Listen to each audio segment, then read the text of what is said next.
أعوذ بالله من الشيطان الرجيم. بسم الله الرحمن الرحيم.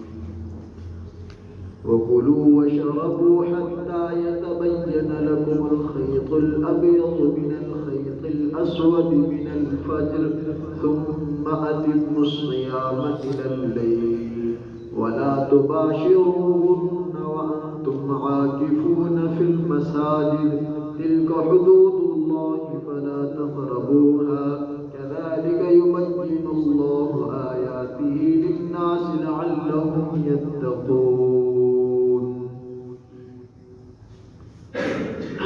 تم کھاؤ اور پیو یہاں تک کہ ظاہر ہو جائے تمہارے لیے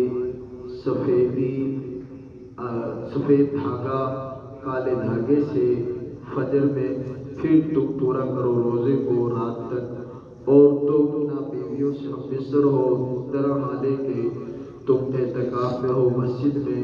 یہ اللہ تعالیٰ کی حدود ہیں، بس تم ان کے قریب نہ جاؤ.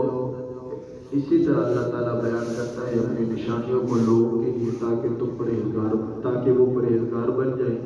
میرے بھائیوں اور دوستوں، یہ آیت میں نے درمیان سے پڑھی ہے. آیت پوری مقصد نہیں ہے، اس کے اندر آیا ہے وَأَنْتُمْ عَاكِفُونَ، کہ تم اعتکاف میں ہو مسجد کے اندر. قرآن کریم کے اندر بھی اعتکاف کا ذکر ہے. مقصد یہ ہے کہ آگے رمضان المبارک کا آخری عشرہ شروع ہونے والا ہے، تو آخری عشرے کے اندر سنت مبارکہ یہ ہے، جیسا کہ سیدہ صدیقہ طاہرہ حضرت عائشہ رضی اللہ تعالیٰ عنہ فرماتی ہیں کہ پیارے پیغمبر صلی اللہ تعالیٰ علیہ وسلم نے اپنی پوری زندگی اعتکاف کیا، یہاں تک کہ آپ علیہ السلام یعنی جب سے آپ علیہ السلام کو حکم دیا گیا تو آپ نے آخری وقت تک، یہ مقصد ہے کہ آخری وقت تک اعتکاف کیا. مطلب جو آپ علیہ السلام کی زندگی میں وصال مبارک تک رمضان آئے آپ علیہ السلام نے اعتکاف کیا. آگے فرماتی ہیں کہ آپ علیہ السلام کے وصال کے بعد ازواج مطہرات نے اس معمول کو جاری رکھا.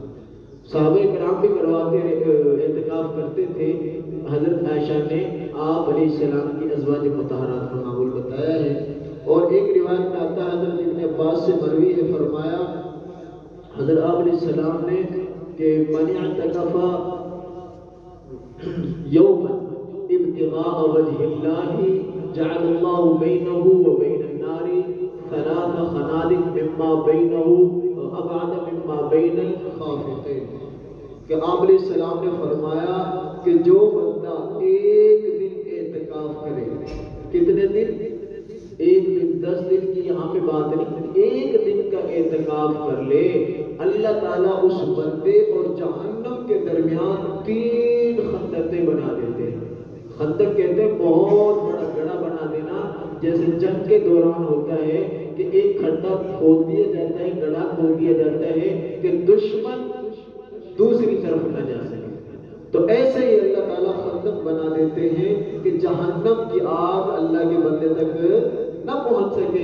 فرمایا ایک خندق کا فاصلہ مشرق اور مغرب کے درمیان اتنا فاصلہ ہے، تو 3 خندقوں کا فاصلہ آپ حساب لگا لیں کتنا ہوگا. تو بندہ کہنے کا مطلب یہ ہے کہ بندہ جہنم میں جا سکتا ہی نہیں ہے جو اعتکاف کرے. تو پھر 10 دن کا اعتکاف کرے تو آپ خود حساب لگا لیں وہ جہنم سے کتنا دور چلا جائے گا. اور ایک اور روایت میں آتا ہے آپ علیہ السلام نے ایک دفعہ پورے رمضان اعتکاف کیا، پورے رمضان. پہلا 10 دن اعتکاف کیا، دوسرے دن 10 دن اعتکاف کیا. پھر آپ علیہ السلام نے ایک دفعہ اپنے خیمہ مبارک سے سر مبارک باہر نکالا اور فرمایا کہ میں نے پہلے عشرے میں اعتکاف کیا، دوسرے میں اعتکاف کیا.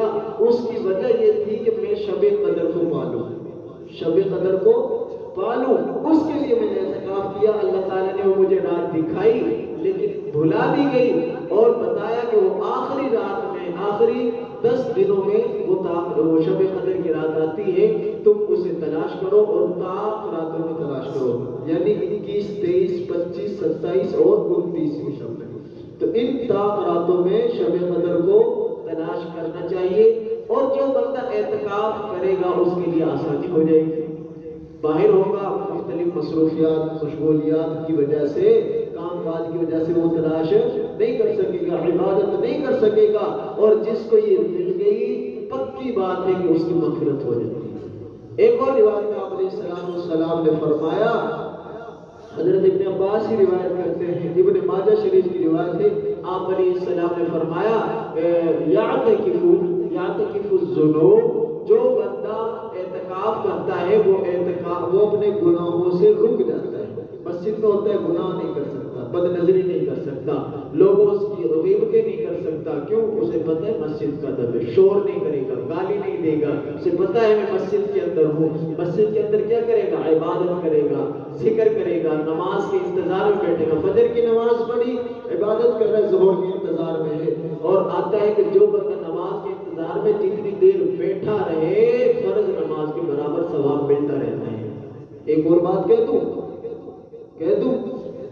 فرض نماز جب ہم پڑھتے ہیں پتہ نہیں قبول ہو نہ ہو, لیکن انتظار میں جو ثواب ملتا ہے وہ بھی یقین مل جاتا ہے, وہ پکی بات مل جائے گا. وہ بغیر پڑھے مل جائے گا, لیکن جو پڑھتے ہیں اس میں پتہ نہیں قبول ہوتی یا نہیں ہوتی, لیکن نماز کے انتظار میں ثواب پکی بات مل جاتا ہے. تو جو بندہ فجر سے لے کے ظہر تک کا جو ہے ظہر کا انتظار کرے گا اسے کتنا ثواب ملے گا. پھر ظہر سے عصر ہے, عصر سے مغرب, عشاء, فجر. تو میرے بھائیو اور دوستو, اعتکاف کرنے والے کے لیے بڑے فوائد ہیں. اور فرمایا وَيُجْزَى لَهُ الْحَسَنَاتُ كُلِّهَا, کہ جو بندہ اعتکاف کرے ایک تو گناہوں سے رک جاتا ہے, دوسرا اس کی ہر نیکی کا اسے بدلہ دیا جاتا ہے. کتنا ثواب ملے گا. تو آگے کل پرسوں اعتکاف میں بیٹھیں گے تو احباب تیاری فرما لیں, گھر میں سے کوئی ایک یا چند جو بھی اس کے لیے تیار ہو آئیں, اعتکاف میں بیٹھیں. اور میرے بھائیوں دوستو اس کے اندر دعائیں کریں, اپنے لیے بھی, اپنے گھر والوں کے لیے بھی, رشتہ داروں کے لیے بھی, آخرت کے لیے.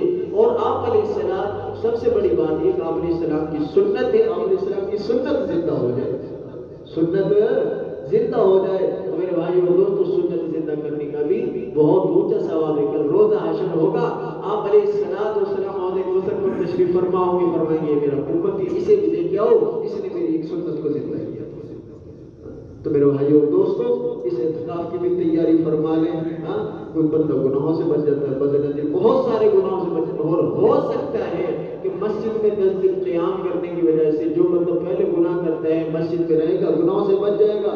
اللہ تعالیٰ اسے گناہوں سے بچنے کی عادت ڈال دے اور وہ گناہ نہ کر سکے, نمازی بن جائے, نماز کی عادت بن جائے, پھر بندہ بے نمازی نہیں رہے گا. اللہ تعالیٰ مجھے آپ کو ہم سب کو اعتکاف کی نیت کرنے کی توفیق عطا فرمائے, اور اللہ تعالیٰ ہمیں اس کا پورا بدلہ عطا فرمائے. وآخر دعوانا الحمدللہ رب العالمین, الحمدللہ رب العالمین, والصلاة والسلام على اشرف الانبیاء والمرسلین. اللهم صل وسلم دائما ابدا على حبیبک خیر الخلق کلہم, یا اللہ یا رحمان یا رحیم یا کریم یا ذا الجلال والاکرام. ربنا هب لنا من ازواجنا وذرياتنا قرة اعین واجعلنا للمتقین اماما. کریم اللہ ہم سب کے تمام چھوٹے بڑے گناہوں کو معاف فرما, خطاؤں سے درگزر فرما.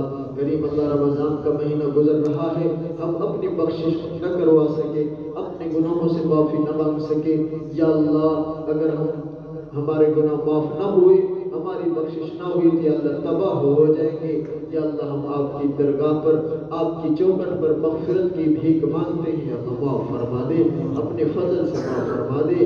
یا اللہ تمام گناہوں کو معاف کروا دے, گناہوں کو معاف کر کے ان کی جگہ نیکیاں عطا فرما دے. یا اللہ آپ بھی راضی ہو جائیے, اپنے حبیب صلی اللہ تعالیٰ علیہ وسلم کو بھی ہم سے راضی فرما دیجیے. یا اللہ رمضان کی قدر نہ کر سکے ہمیں معاف فرما دیجیے. یا اللہ رمضان کا آخری عشرہ شروع ہونے والا ہے, ہم سب کو اعتکاف کرنے اور اس کی نیت کرنے کی توفیق عطا فرما دیجیے. یا اللہ رمضان کی برکات پوری عطا فرما. آج کا دن ہم سب کے لیے رحمت و برکت و خوشی والا بنا. اس مدرسے اور تمام دینی مدارس, مساجد, خانقاہوں کی, مراکز کی اللہ حفاظت فرما. تمام تر انتظامات کو خزانہ غیب سے پورا فرما. یا اللہ اس مدرسے میں کام کرنے والے, پڑھنے پڑھانے والے اساتذہ کرام, معاونین, دعاؤں میں یاد رکھنے والے, کسی بھی طرح تعاون کرنے والے, یا اللہ طلبہ و طالبات سب کو اپنے بارگاہ میں قبول فرما.